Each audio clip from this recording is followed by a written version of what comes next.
জীবিত অবস্থায় সম্মান পাচ্ছি।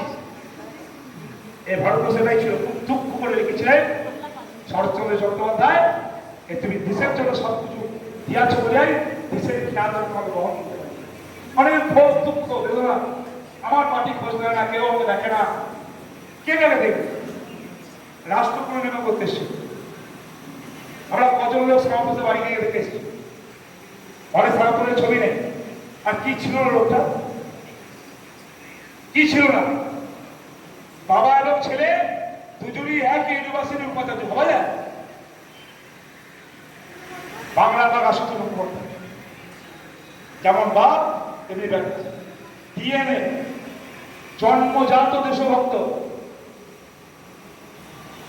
রাষ্ট্রপতি গল্প জানি, সাহেব তোমার কোট আমার দোকান থেকে গেছে, জানতে পারবো না।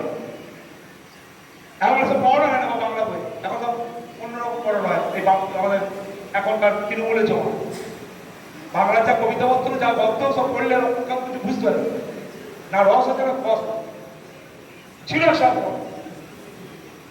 এরকম একজন তেজস্বী রাষ্ট্রবাদী সুযোগ্য সন্তান সমাজ কি নেই, ঠিক